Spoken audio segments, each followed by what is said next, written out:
Subscribe Tag TV YouTube channel and press the notification button.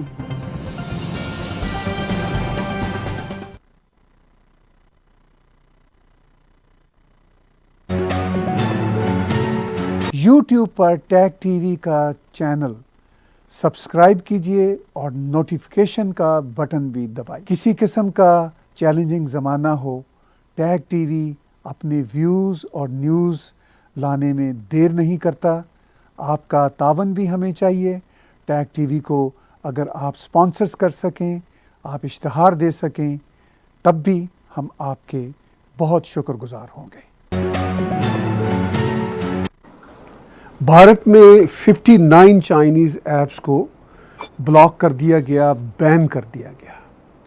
इस वक्त भारत और चीन उस मुकाम पर खड़े हैं जहां पर दुनिया को ये डर है कि कहीं थर्ड वर्ल्ड वॉर ही शुरू ना हो जाए। लेकिन देखने वाली बात यह है कि आज की इस दुनिया में कोई भी देश, कोई भी कौम, कोई भी ideology third world war afford कर सकती है। इतना बड़ा डिज़ास्टर है जो सोचा भी नहीं जा सकता।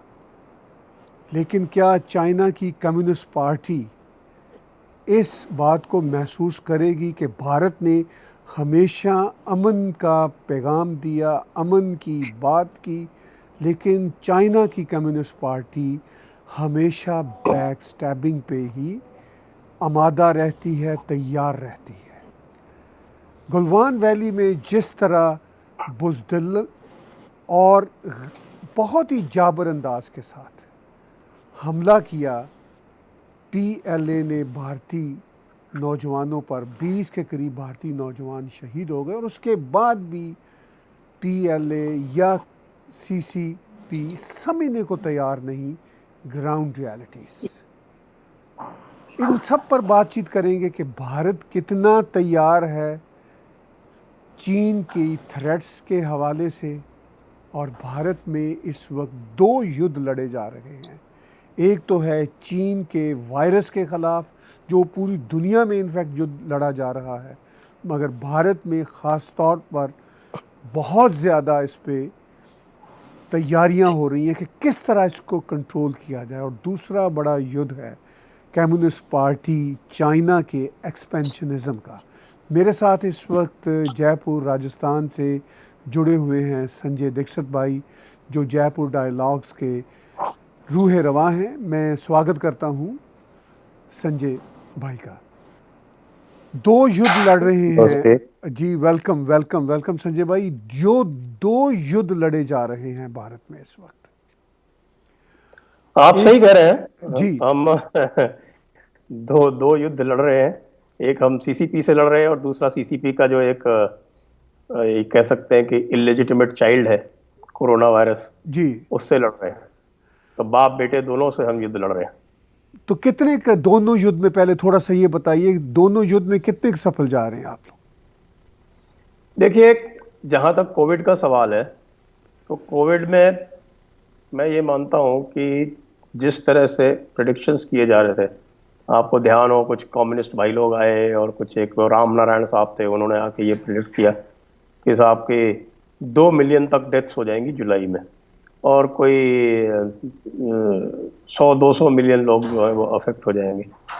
अब जो उनके डेटा पॉइंट्स थे उसके हिसाब से तो वो सही हो सकते हैं, लेकिन ये भारत ने ये करके दिखा दिया कि जहां वो 20 लाख मौतों की बात कर रहे थे लोग बाग, वहां भारत ने उसको लिमिट कर दिया 4,500 तक। और जो डेथ रेट है वो दुनिया में, पूरी दुनिया में जो सबसे कम डेथ रेट्स हैं उनमें से है। और हमें ये याद रखना पड़ेगा कि भारत की आबादी 135 करोड़ है, थोड़ी बहुत नहीं है। 135 करोड़ की आबादी में 4.5 डेथ्स हुई हैं, जबकि आप अमेरिका का एग्जाम्पल ले लीजिए। America is absolutely reeling, 1.5 lakh deaths हो चुकी है वहाँ पे, जबकि उनकी आबादी तो कोई 35 करोड़ ही है। तो इस हिसाब से जो अमेरिका उसको डील नहीं कर पाया, जहाँ वर्ल्ड की सबसे एडवांस्ड मेडिकल साइंस है, जहाँ सारी उनकी सारी बेस्ट फैसिलिटीज़ है, सब कुछ होने के बावजूद वो भारत ने उसको बहुत ही सलाहियत से उसको काबू में रखा हुआ है। और धीरे धीरे हम देख रहे हैं कि रिकवरी रेट बढ़ता जा रहा है। रिकवरी रेट इंडिया का, भारत का अब 60% के आसपास पहुंच गया और लगातार बढ़ता चला जा रहा है। तो यदि रिकवरी रेट बढ़ता जा रहा है और डेथ रेट कम होता जा रहा है, तो आप ये मानिए कि जो कॉमन फ्लू होता है उसका भी जो डेथ रेट है वो 1 से 1.5% के, 1 से 1.5% के आसपास होता है। तो यहाँ तक अगर हम इसको लिमिट कर ले जाएंगे, अभी हम 3-3.5% पे हैं, इसको अगर धीरे धीरे रिकवरी रेट इसी तरह से बढ़ता गया और 2-1 महीने में, 3 महीने में, ऐसा हम उम्मीद करते हैं, ऐसा अनुमान करते हैं कि ये शायद कंट्रोल हो जाएगा। ये ऐसी चीज़ है, अभी हमारे पास वैक्सीन नहीं है, हमारे पास कोई ऐसा डेफिनेट इलाज नहीं है, हम जानते नहीं कि भाई कोई ऐसा पक्का इलाज हो जिससे हम इसको मैनेज कर सकें। तो ऐसी सिचुएशन में मैं ये मानूंगा कि इसको भारत ने बहुत ही खूबी से मैनेज किया। तो आप बिल्कुल दुरुस्त कहते हैं कि भारत ने इस युद्ध में, यानी कोरोना वायरस के, सीसीपी वायरस के ख़िलाफ़ जो कंट्रोल करने की मेजरमेंट्स हैं वो बहुत ही बढ़िया तरीके से डेमोन्स्ट्रेट की हैं दुनिया को। और इतना बड़ा देश, 135 करोड़ लोगों का देश, जिसमें सोशल डिस्टेंसिंग भी पॉसिबल नहीं, उसमें अब तक तो बहुत कामयाब रहे। और ख़ास तौर पर वो जो प्रेडिक्शन थी कि जुलाई के पहले वीक तक कोई 2 मिलियन के करीब भारत में डेथ्स हो सकती हैं, वो अब तक की जो रिपोर्ट है वो कुछ 4,500 के करीब हैं। और बहुत तवक्को करते हैं कि इसको भारत तो अच्छे तरीके से कंट्रोल करेगा। ये तो बात है एक युद्ध पर। अब हम आते हैं दूसरे युद्ध पर, जो चाइना ने अननेसेसरली, मैं ये कहूँगा कि उसको प्रोवोक किया, उसको इंस्टिगेट किया। और ये हमारी भी यहाँ पे दुआ है, हम सब की दुआ है कि असल युद्ध ना हो, क्योंकि उसमें हम नहीं चाहते कि दुनिया में किसी की भी तबाही हो। लेकिन क्या उसकी जो तैयारियां हैं, क्योंकि अब जो युद्ध है संजय भाई, वो सिर्फ और सिर्फ कोई ये एक दूसरे पर अटैक का युद्ध नहीं है, अब नैरेटिव का युद्ध है, अब ये आइडियोलॉजी का युद्ध है। अब बैक स्टैबिंग जो है, दोस्ती के नाम पे बैक स्टैबिंग करना, ये भी एक युद्ध है। इन सब के लिए कितना काबू किया जाएगा, जितना कि कोरोना वायरस पे काबू किया गया, उसके अगर रोशनी में देखें तो भारतीय अवाम, इस वक्त मैं भारतीय सरकार की सिर्फ बात नहीं करूंगा, अवाम की भी बात है, वो कितने तैयार नज़र आते हैं आपको। बैन्स तो कर दिए चाइनीज़ ऐप्स, और क्या कुछ आपको मेजरमेंट नज़र आती है? देखिए, तैयारी जो है युद्ध की, वो एक दिन में नहीं होती। और आप ये देखिए कि 2004 के बाद से जिस तरह से आपकी हमारी जो अर्थव्यवस्था थी, जो इकोनॉमी थी इंडिया की, वो चाइना के डिपेंडेंट होती गई।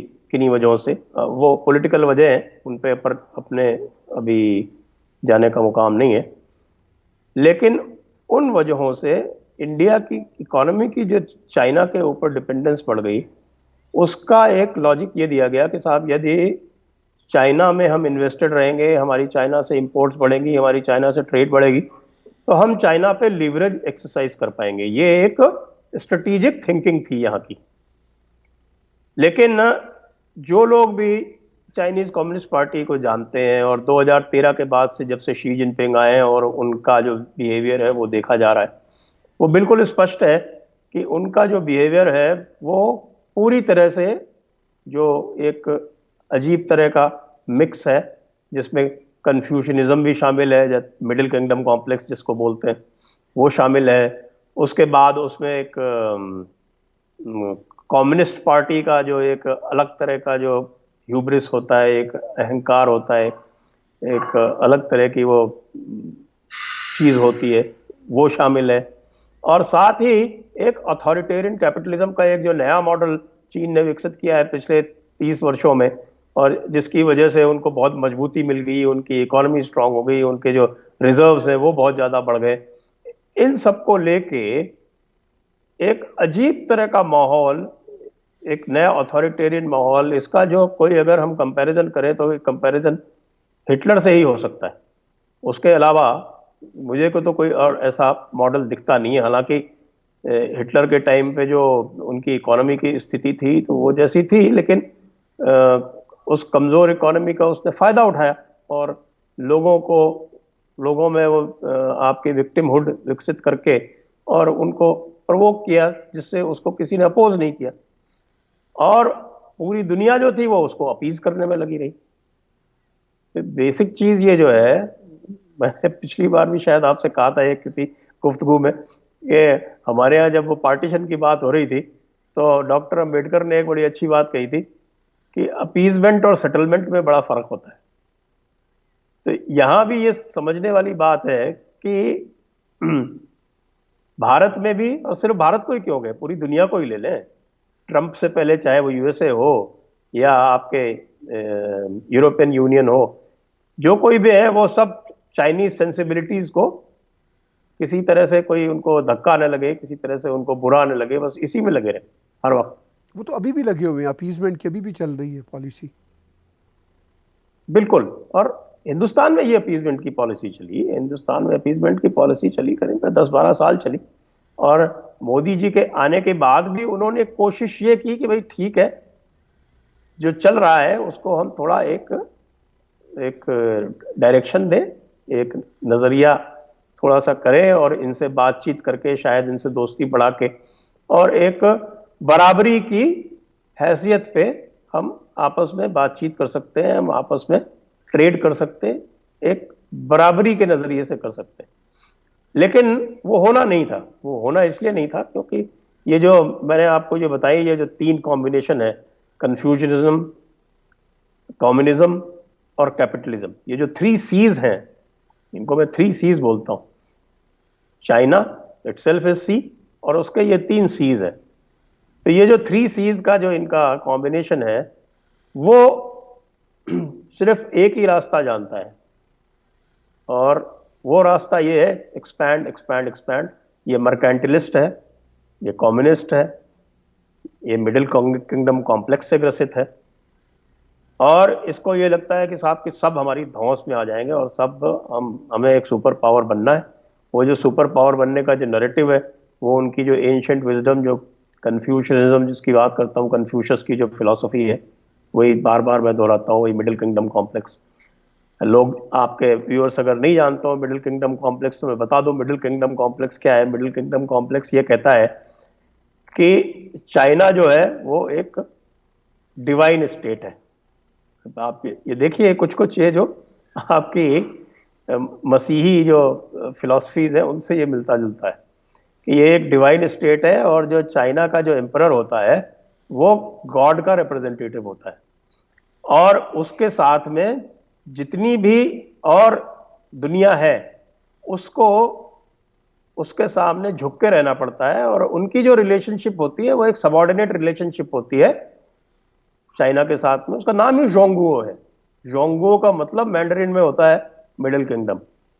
तो मिडिल किंगडम का मतलब that is at the centre of everything. ये यूनिवर्स के पूरे दुनिया के सेंटर में वो है और बाकी सब उससे एक ग्रेडेड रिलेशनशिप में है। ग्रेडेड रिलेशनशिप हायरार्की है और हायरार्की में सब उससे नीचे हैं।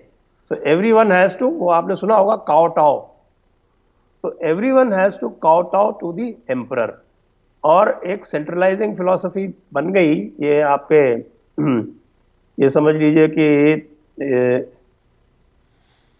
200-300 वर्ष ईसा पूर्व BCE में इनके खूब आपस में जो झगड़े हुए उनसे एक सेंट्रलाइजिंग फिलॉसफी बनी। वो आपने सुन त्जू का नाम सुना होगा, जो आर्ट ऑफ वॉर जिसने लिखी, वो उसी तरह के झगड़ों से निकल के आई और उसमें ये हो गया कि साहब कि बीजिंग जो है, जिसको पहले पीकिंग कहते थे, that is the centre of that middle kingdom, that is the centre of universe.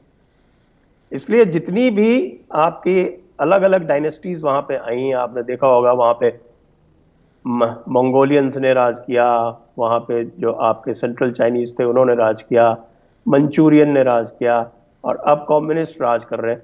किसी ने अपनी राजधानी बीजिंग से नहीं हटाई। बीजिंग का एक अपना अलग तरह का सिंबोलिज्म है। वो सारे के सारे वो बीजिंग में रह के वो सेंट्रलाइजिंग जो टेंडेंसी जो कन्फ्यूशियस के थॉट से आई हुई है, उसके हिसाब से वो पूरी एक्सरसाइज हमेशा उन्होंने की। देखिए संजय भाई, आप ये जो बात कर रहे हैं वो जो मिडिल किंगडम की बात है और कन्फ्यूशियस्ट जो आइडियोलॉजी है उसकी जो बात है कि सारी दुनिया उनके इर्द गिर्द घूमेगी, लेकिन हमने तो ये समझा था कि जब कम्युनिज़म वहाँ पे राज किया कम्युनिज़म ने, और हमने ये समझा था कि ये सारी कल्ट आइडियोलॉजी, ये सारी सो कॉल्ड रिलीजियस आइडियोलॉजी तो इन्होंने ख़त्म कर दी हैं, अब तो ये चलेंगे रैशनैलिटी की बेस पर।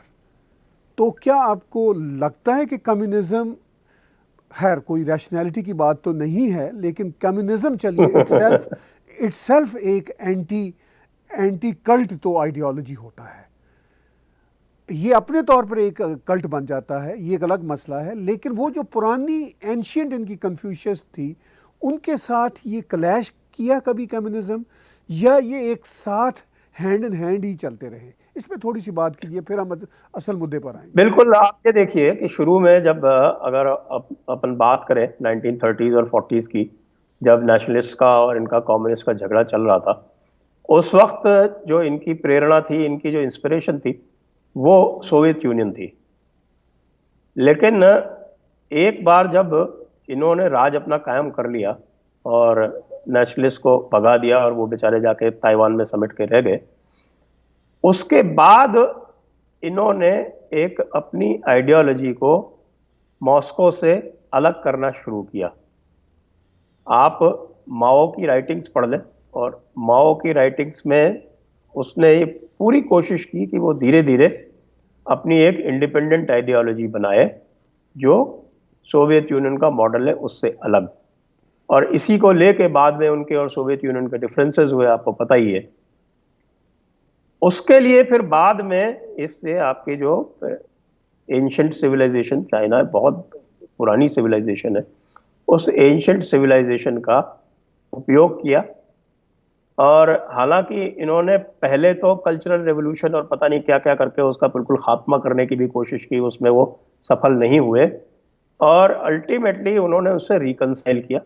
और रिकंसाइल करके ये एक नया मिक्सचर, आपके जब डेंग शियाओपिंग का राज आया, तो ये पूरा का पूरा एक नया एक प्रैक्टिकल टाइप का एक कम्युनिज्म, जो तीन चीज़ों का जो मैंने बताया, जो 3 C's का कॉम्बिनेशन है, ये डेवलप हुआ। और इसने आपको बहुत ही कॉन्शियसली मॉस्को से अपने को अलग किया। और मॉस्को से जो अलग करने का प्रोसेस था वो आप 50s में ही शुरू हो गया था। मतलब इनके डिफरेंसेस जो थे वो 50s में ही आने शुरू हो गए थे, जब माओ ने कई बार सोवियत यूनियन की बात माननी बंद कर दी थी। तो वो शुरुआत वहाँ से होती है, और अब उसका कल्मिनेशन जो है वो अलग तरह से हो रहा है। अब ये एक अजीब तरह का कॉम्बिनेशन हो गया है। इन्होंने कई चीज़ें सीखी। सोवियत यूनियन का जो कोलैप्स हुआ उससे चाइना ने बहुत सारे प्रैक्टिकल लेसन्स ड्रॉ किए, और उसी प्रैक्टिकल लेसन्स में कुछ चीज़ें ऐसी की जिसकी वजह से कम्युनिज्म एक तरह से जो एज अ फिलॉसफी कम्युनिज्म ख़त्म हो गया। देखिए, कम्युनिज्म अपने आप को रैशनल कहता है, हालांकि उसमें रैशनल कुछ भी नहीं है। आप भी जानते हैं, आप भी डील करते हैं उससे रोज़। वो रैशनैलिटी का सिर्फ मुलम्मा ओढ़ते हैं, बाकी उसमें कोई रैशनैलिटी है नहीं। उस रैशनैलिटी के पीछे अल्टीमेटली वही कॉन्सेंट्रेशन ऑफ पावर है। लेकिन फिर भी डेंग जियाओपिंग के आने के बाद में बहुत सारे प्रैक्टिकल उन्होंने बदलाव किए, और वो बदलाव में उसमें ये भी था कि भाई it does not matter whether the cat is white और black as long as it catches mice, ये डेंग जियाओपिंग ने कहा। डेंग जियाओपिंग ने फिर एक चीज़ ऐसी कही जिससे पूरा का पूरा जो कम्युनिज्म वर्ल्ड था वो हिल गया। उसने कहा कि it is glorious to be rich. अब जरा कल्पना कीजिए जी, एक कम्युनिस्ट कह रहा है कि it is glorious to be rich, तो उसके तुरंत बाद आपका 5-7 साल में सोवियत यूनियन कोलैप्स कर जाता है। तो ये सब होने के बाद में एक्चुअली तो कम्युनिज्म डाइड, और तभी आपके फुकुयामा वगैरह ने एंड ऑफ सिविलाइजेशन और पता नहीं क्या क्या बातें एंड ऑफ करनी द शुरू। हिस्ट्री लिखी उन्होंने book, end of the history उन्होंने करनी। या क्लैश ऑफ उन्होंने सिविलाइजेशन, कहा कि साहब ये जो है हंटिंगटन सैमुअल ने लिखी क्लैश ऑफ सिविलाइजेशन। अच्छा, अब Clash of हम बात Civilization। करते हैं डायरेक्ट जो इस वक्त की ग्राउंड रियलिटी है। 59 जो बड़ी ऐप्स थी भारत में बैन कर दी गई। अवाम का गुस्सा, जनता का गुस्सा जो है चाइना के इस हरकत पे सामने आता है। गुड्स को ना बेचने की बात की जाती है, पुतले जलाए जा रहे हैं।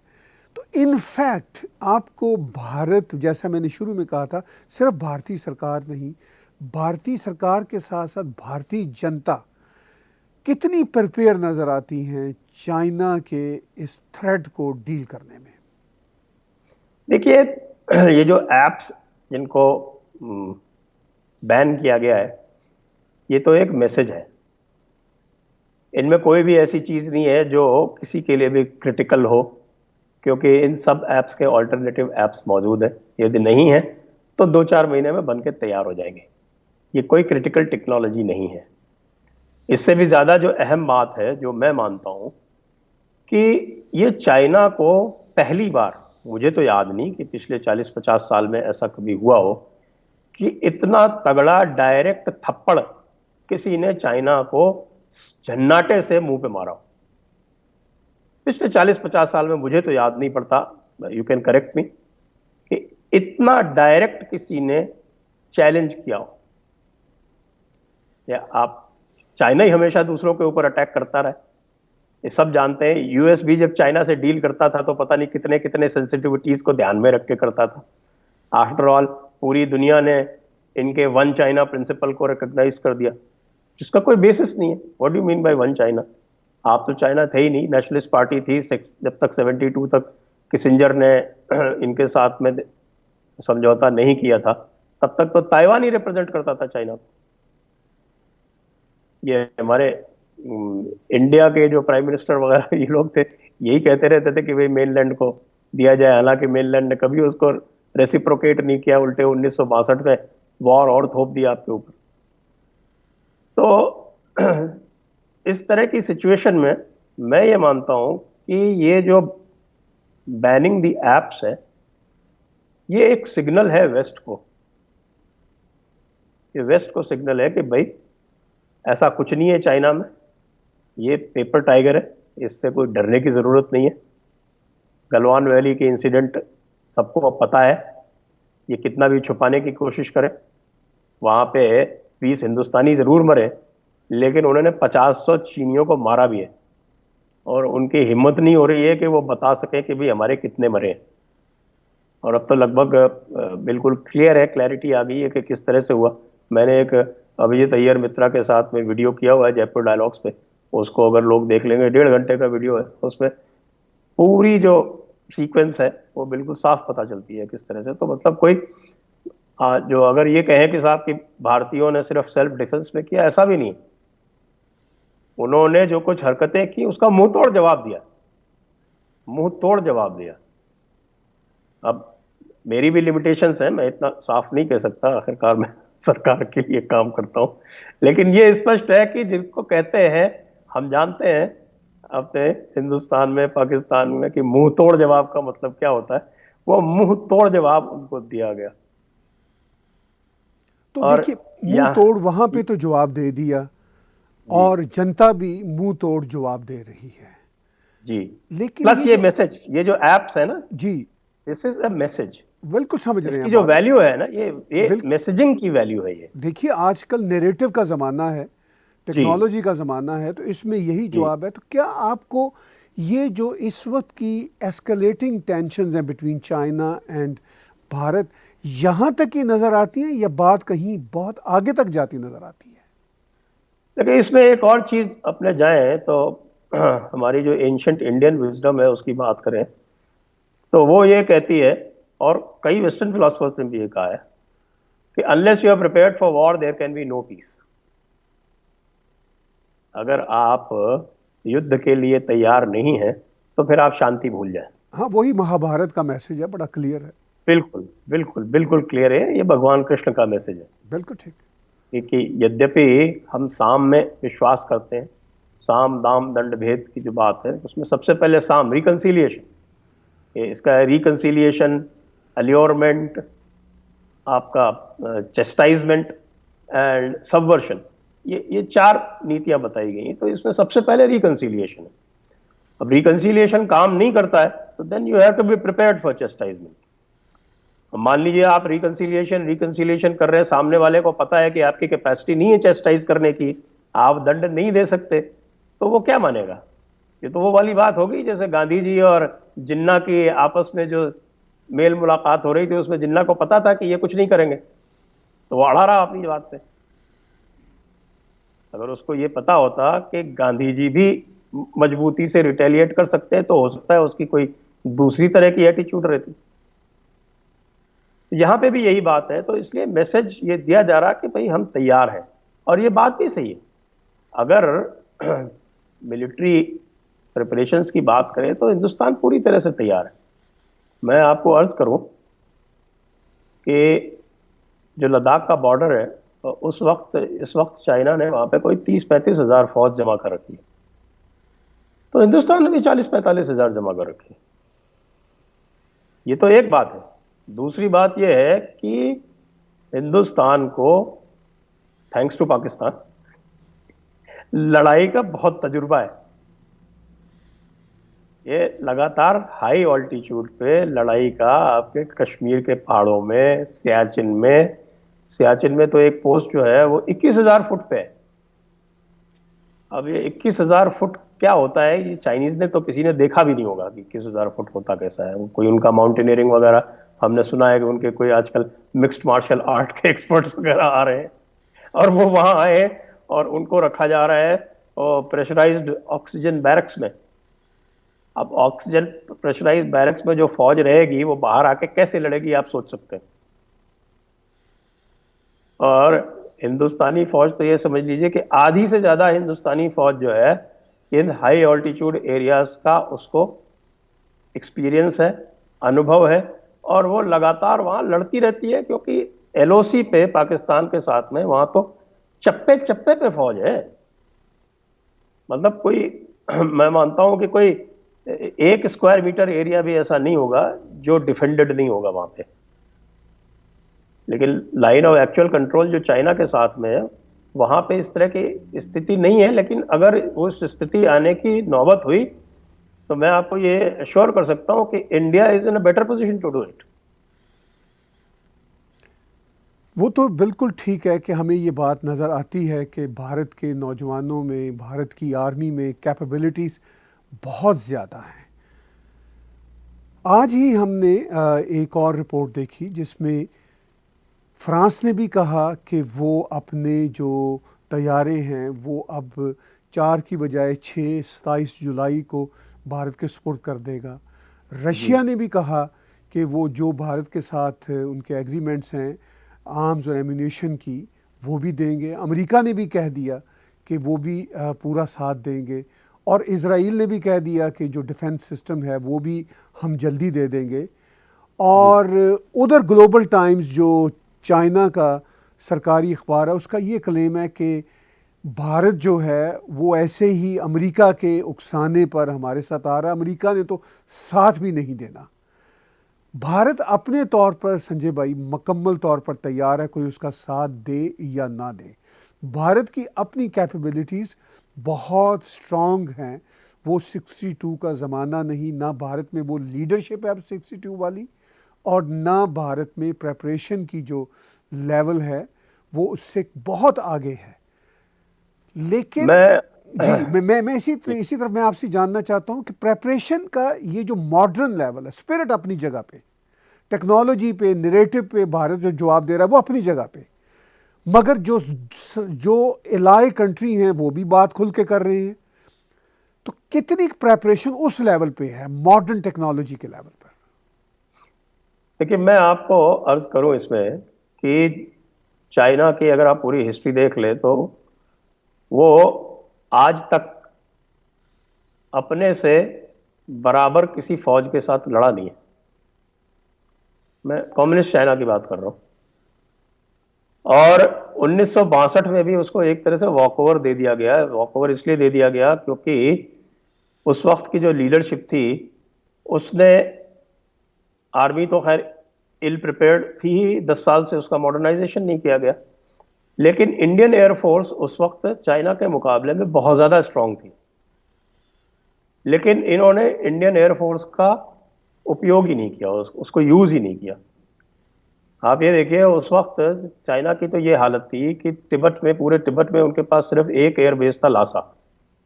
उसके अलावा कोई दूसरी जगह नहीं थी जहां से वो कोई तैयारे उड़ा सकते थे। जबकि हिंदुस्तान के पास इनको घेरने के लिए कम से कम 10 बेस उस वक्त भी मौजूद थे। और इनके तैयारे जो हैं वो 4000 फीट की जो ऑल्टीट्यूड है उसके ऊपर की जो ऊंचाई से जब उड़ते हैं तो बहुत तकलीफ होती है उसमें। ऑक्सीजन की कमी है वहां पे। तो ऑक्सीजन की कमी सिर्फ ह्यूमन बीइंग को नहीं होती, इंसान को ही नहीं होती, ऑक्सीजन की कमी एयरक्राफ्ट्स को, इंजन्स को, टैंक्स चलते हैं उनको, सभी को होती है। तो उनको उस हिसाब से तैयार करना पड़ता है। चाइना के पास कुछ नहीं था। अगर इन्होंने एयरफोर्स 1962 में यूज कर ली होती तो चाइना उसी वक्त भूखी खाता। अब आज की बात कर लेते हैं। जी। आज की बात अगर हम करें तो जब लोग चाइना के और इंडिया का कंपैरिजन करते हैं तो वो टोटल नंबर उसके हिसाब से कंपैरिजन करते हैं। कहते साहब उनके पास तो 3000 एयरक्राफ्ट है, इंडिया के पास तो कोई 1300-1400 ही है। अब जो 3000 की बात करते हैं तो 3000 में हर तरह का एयरक्राफ्ट शामिल है, जिसमें ट्रांसपोर्ट भी शामिल है, जिसमें आपके इलेक्ट्रॉनिक सर्वेलेंस और तरह तरह के जो होते हैं वो सब शामिल है। अपने अगर फाइटर बॉम्बर्स और इनके ये जो इनकी बात करें तो आप ये समझिए कि हिंदुस्तान का नंबर लगभग 600 है और चाइना का लगभग 1300 है। तो इसको देख के ऐसा लगता है कि साहब का चाइना तो बहुत सुपीरियर है इंडिया से डबल उसके पास फाइटर्स की स्ट्रेंथ है। लेकिन अब इसको आप एग्जामिन कीजिए जो थिएटर है जहां पे लड़ाई होनी है उसके लिहाज से।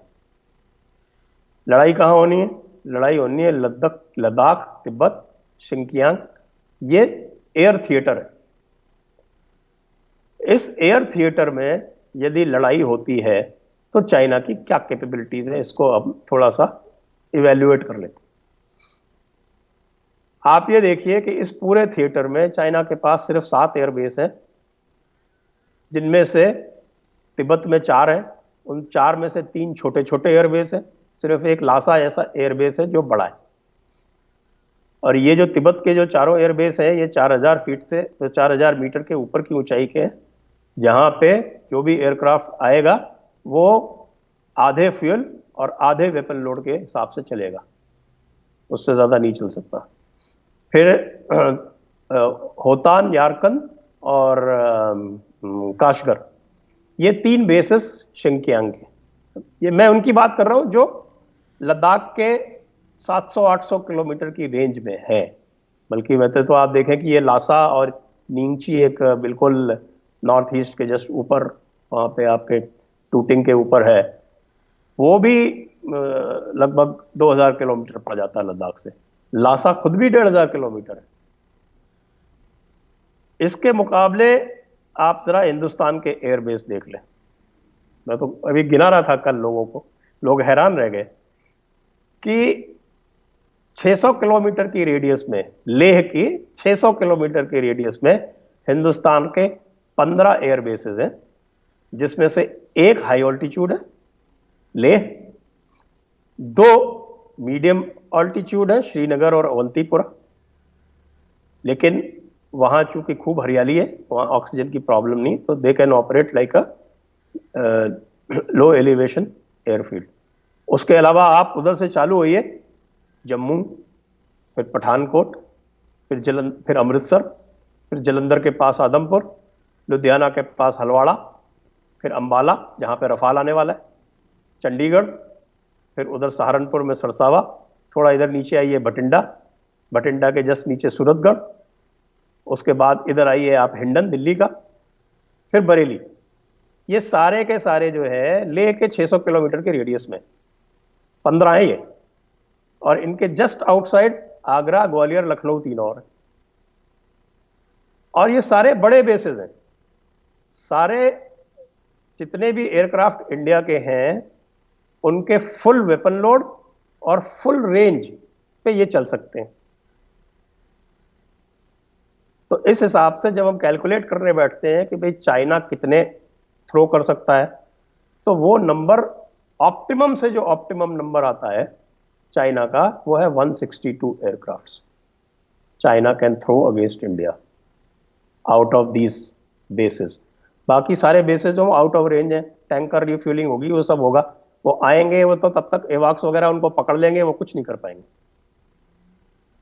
उनका जो स्टेल्थ फाइटर जिसको बोलते हैं J-20 का तिब्बत में, शिंकियांग में, आपके इनर मंगोलिया में, इन सब जगह पे कोई किसी तरह का कोई इंफ्रास्ट्रक्चर है, यहाँ से तो उड़ ही नहीं सकता। वो जो नियरेस्ट प्लेस है जहाँ से वो उड़ सकता है वो है चेंगडू।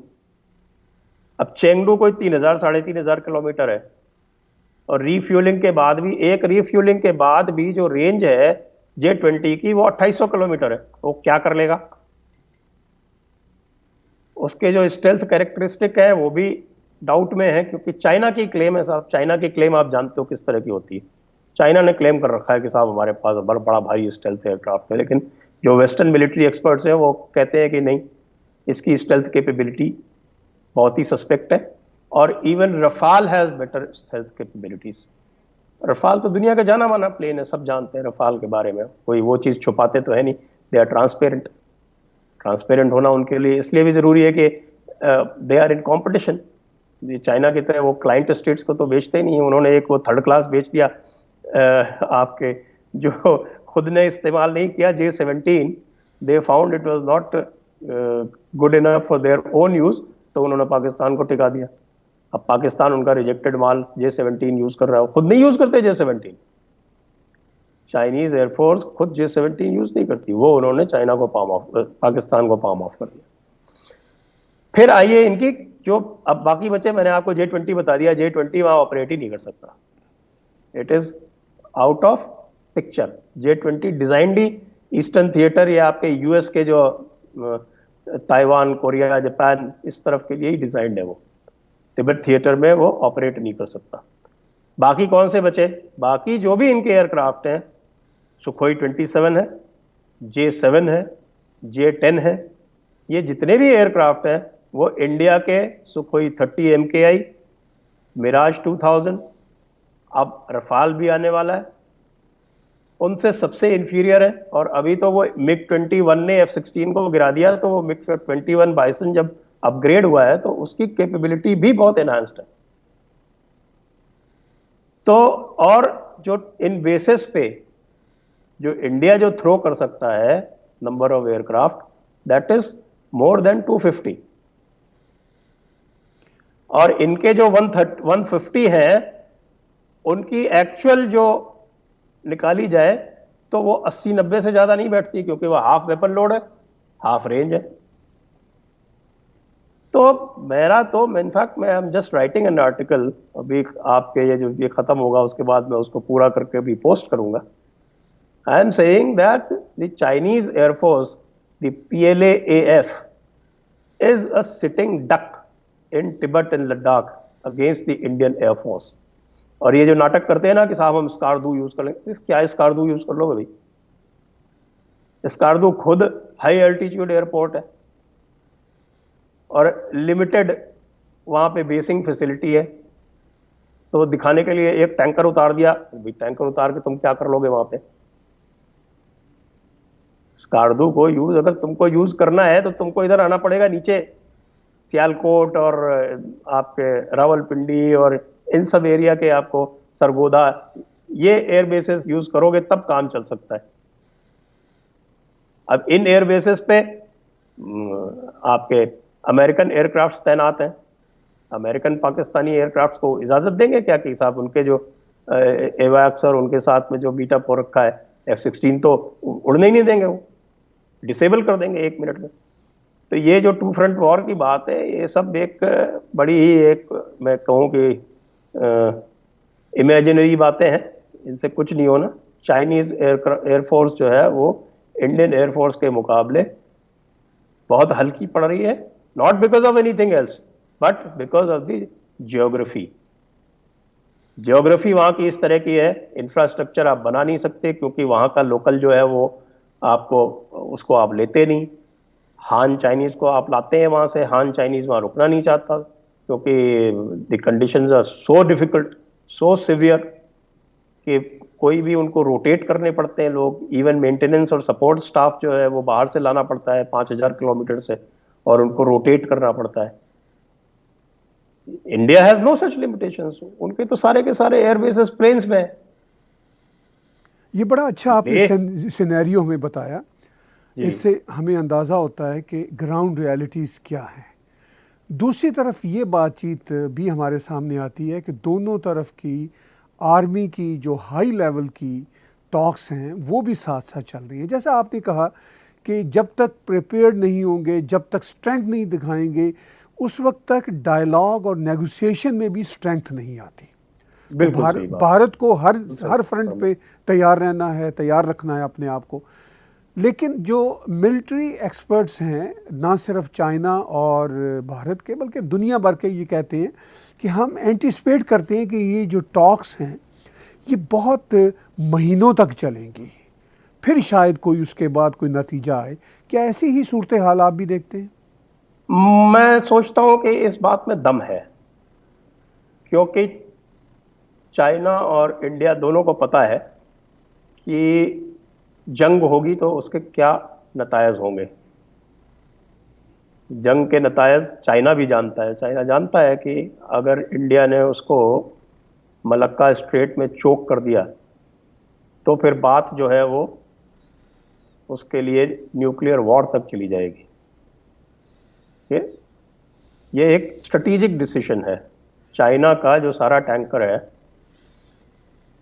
जो भी जाता है वो सब ईस्टर्न बोर्ड पे, ईस्टर्न सी बोर्ड पे जाता है उनके, और वो पास होता है हमारे जो अंडमान निकोबार है उसके बीच में एक डीप ड्राफ्ट चैनल है।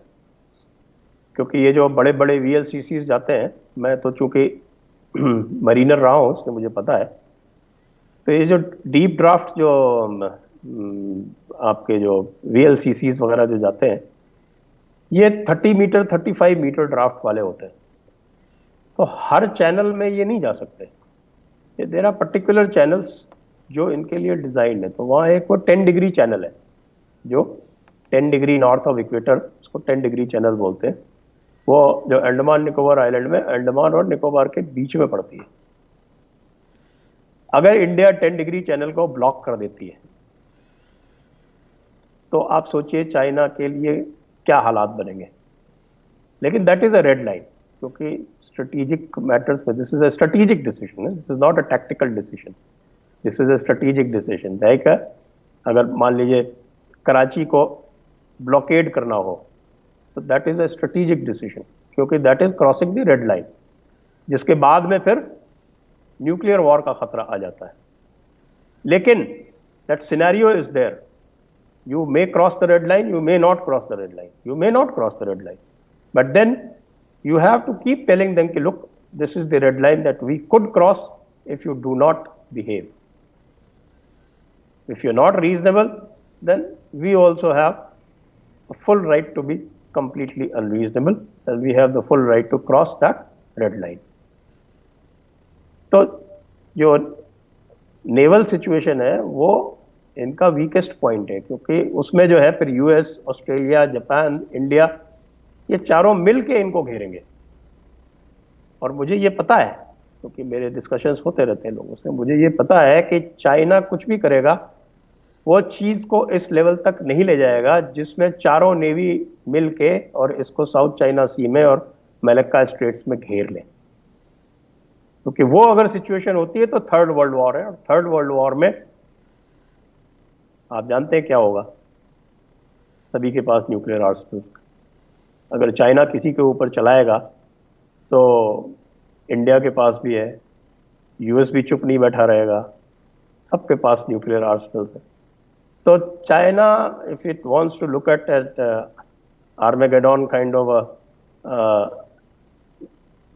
फाइनल डे, आखिरत टाइप का कुछ सिनेरियो बनाना चाहता है तो बात अलग है। जो मुझे नहीं लगता कि जो चाइनीज कम्युनिस्ट पार्टी के लोग हैं वही होने देंगे, उससे पहले वो शी जिनपिंग को निकाल फेंकेंगे। इसका एक और बड़ा इंपॉर्टेंट फैक्टर है, जो ये जो मैसेज दिया गया है, जो इकोनॉमिक ब्लॉकेड इंडिया ने किया है चाइना का, कि चाइना की जितनी भी कंपनियां हैं वो दो तरह की कंपनियां हैं। ये समझने वाली बात है। इसमें से कोई आप इक्का दुक्का छोड़ दीजिए तो सिर्फ दो तरह की कंपनियां हैं। एक तो जो डायरेक्ट स्टेट ओन्ड कंपनी है, वो प्राइवेट कंपनी जो डायरेक्ट स्टेट ओन्ड है, जैसे हुआवेई हो गई या और किस तरह की होगी। और दूसरी तरह की कंपनीज वो हैं जिनमें चाइनीज कम्युनिस्ट पार्टी के जो एलिट्स हैं उनका पैसा लगा हुआ है। Chinese capitalism is a directed capitalism, वो कोई फ्री कैपिटलिज्म नहीं है, वो डायरेक्टेड कैपिटलिज्म है। उस डायरेक्टेड कैपिटलिज्म में कुछ लोग जो वहाँ के जो रूल करते हैं वही उसको एक तरह से जिसको बोलते हैं कि आप एलिटिज्म कह लीजिए या आपका क्रोनी कैपिटलिज्म कह लीजिए, इस तरह का सिनारियो है वहाँ पे। तो ये जो चाइनीज कम्युनिस्ट पार्टी के लोग अफेक्ट हो रहे हैं शी जिनपिंग की हरकतों से, इसका अंदरूनी असर क्या पड़ रहा है ये भी देखने की वजह है। बल्कि एनालिस्ट तो ये कह रहे हैं कि ये जो शी जिनपिंग जो है ये चारों तरफ तलवारें भांजता घूम रहा है, वो इसी वजह से तलवारें भांजता घूम रहा है क्योंकि चाइनीज कम्युनिस्ट पार्टी के लोग जो हैं वो इसको दबा रहे हैं, इसको प्रेशराइज कर रहे हैं, इससे की क्वेश्चनिंग कर रहे हैं कि तुम कर क्या रहे हो, ये तुम्हारे कोरोना वायरस की वजह से हम अलग थलग पड़ गए, हमारा इतने मजे से काम चल रहा था, सब जगह हम कॉर्नर में आ गए। अब मैं आखिर में संजय भाई आता हूँ इस बात की तरफ। भारत में अपोजिशन की कुछ ऐसी आवाज़ें हैं जो जब हम सुनते हैं यहाँ कनाडा में, अमेरिका में बैठकर, तो हमें एहसास होता है कि शायद उन आवाज़ों को समझ नहीं आती, वो अपनी राजनीति के चक्कर में हैं। जो चाइना के हवाले से ग्रेव कंसर्न्स होने चाहिए पूरे भारत के, वो तो हैं, मगर उसमें जो अब वो पुरानी अपोजिशन की जो आवाज़ें हैं वो ये समझती है कि हमने राज किया 50-55 बरस, हम शायद कोई भी राजनीति करें तो शायद हमारा राज वापस आ जाए, उसका कुछ चांस लगता नहीं इस इमेच्योरिटी के साथ। तो क्या वो आवाज़ें इम्पॉर्टेंट हैं? हमारे व्यूअर्स को भी ये बताइए। देखिए, अगर सारी ऑपोजिशन पार्टीज का सर्वे करें हम, तो 1.5 ऑपोजिशन पार्टीज जिनकी टोटल स्ट्रेंथ इंडियन पार्लियामेंट में 10% के आसपास है, उसको अगर आप छोड़ दें तो बाकी सारी ऑपोजिशन पार्टीज जो है इस वक्त सरकार के पीछे और प्राइम मिनिस्टर के पीछे खड़ी हुई हैं। यहाँ तक कि ममता बनर्जी जैसी एक शख्सियत जो हर छोटी छोटी चीज़ में भी रूलिंग पार्टी बीजेपी का और प्राइम मिनिस्टर का ऑपोजिशन करती रहती है, वो भी, उसको भी इतनी मैच्योरिटी है, उसको भी इतनी समझ है कि इस मैटर में प्राइम मिनिस्टर के पीछे खड़ी हुई है। मायावती जैसी लीडर जो हमेशा बीजेपी को क्रिटिसाइज करती है, वो भी इस मैटर में आपके प्राइम मिनिस्टर के पीछे खड़ी हुई है। शरद पवार का स्टेटमेंट अभी आपने 2-3 दिन पहले सुना होगा। और जितने भी ऑपोजिशन के लीडर हैं, जो मास लीडर्स हैं, जो समझते हैं, वो सब जानते हैं कि ये ऐसा वक्त है और ये एक ऐसी चीज़ है जिसमें अगर नेशनलिज्म की बात ना भी करें तो अगर सिर्फ ये बात कर लें, प्रैक्टिकल बात कर लें, तो पॉलिटिकल विजडम भी यही कहती है कि साहब ये ऐसा वक्त है जिसमें किसी भी तरह के ना नुकुर करेंगे तो नुकसान में आएंगे। बहुत अच्छी आपने बात की और हमें ये बात वाकई समझ आती है कि यही भारत की स्पिरिट है।